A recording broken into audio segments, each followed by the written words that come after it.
Minneapolis, like many other cities around the country, is seeing a rise in the number of residents purchasing permits to allow them to raise chickens on their properties. Urban poultry farming has the potential to be a sustainable endeavor, as long as these new urban farmers take responsibility for their feathered friends.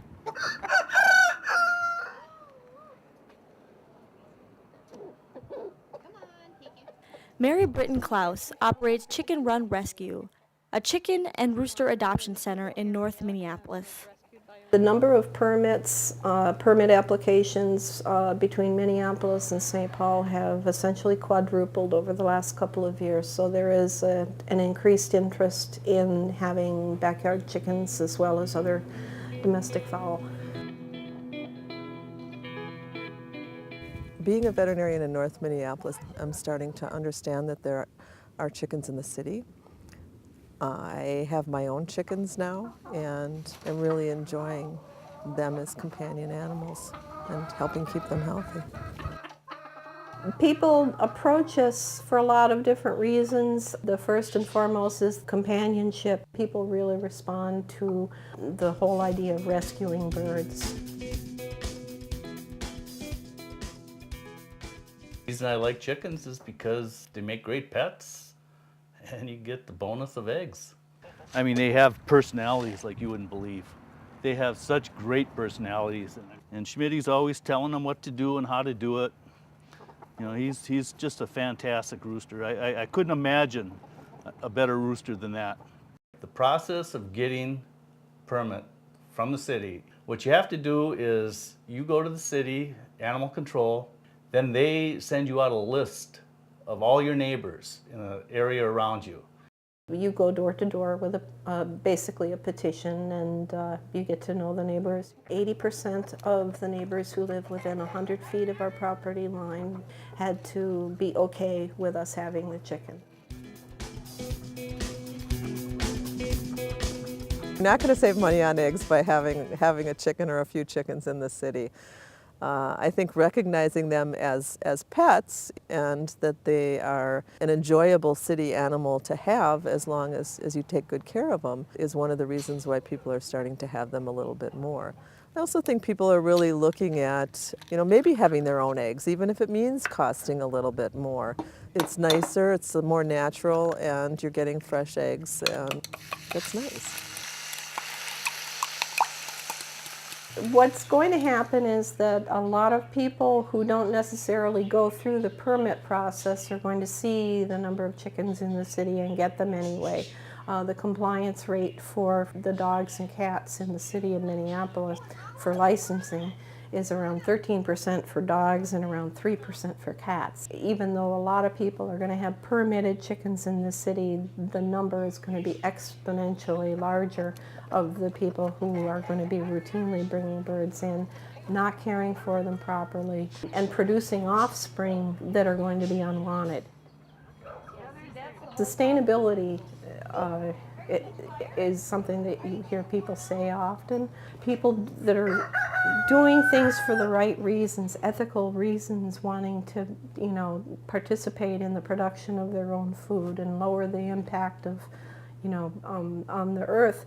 Those are fabulous goals, but if you're interested in chickens, you got to recognize that you have an ethical responsibility. If you're only interested in hens, then you are going to be responsible for 50% of the birds hatched are going to be males. When you're raising chickens, you're going to have, on average, 6 males and 6 females.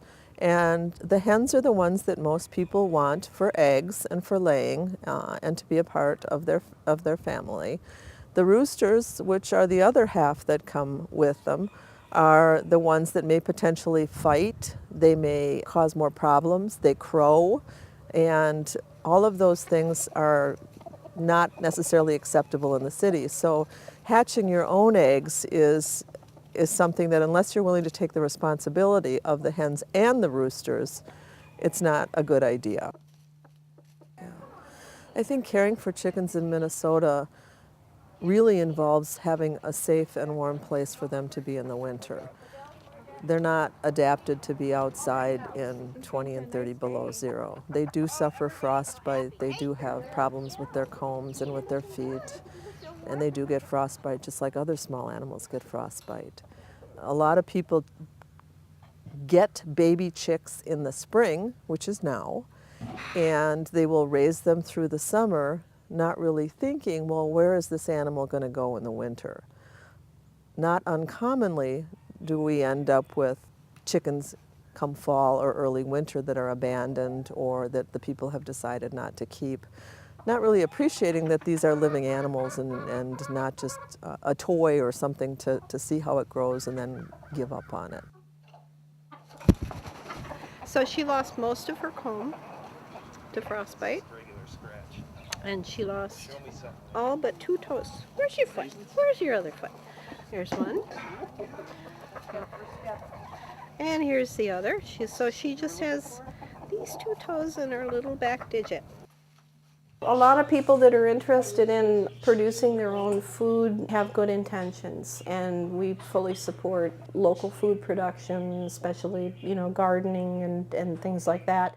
But the complication comes when people realize how much work it really is to have the chickens in the city, and it is very costly. And so they're faced with a conflict because they don't want to support a very cruel industry that produces chickens or other domestic fowl for meat or for eggs. But they also are confronted with having to make compromises for the care of the birds. And that's where we run into trouble. If they're not purchasing commercial eggs because they don't like the way the animals are treated, they need to remember that, because when they start to cut corners for the birds that they're caring for, both in vet care, heating, cleanliness, the amount of space that the birds have. So all of the reasons, the good reasons that people want to raise their own chickens for the eggs, those are all good things, but the reality of the amount of work and the expense, sometimes they wind up in a kind of an ethical quandary. As people branch out and search for new, safe ways to produce locally grown food free of the hormones and antibiotics found in the supermarket, Minneapolis should expect many more requests for permits in the coming months and years.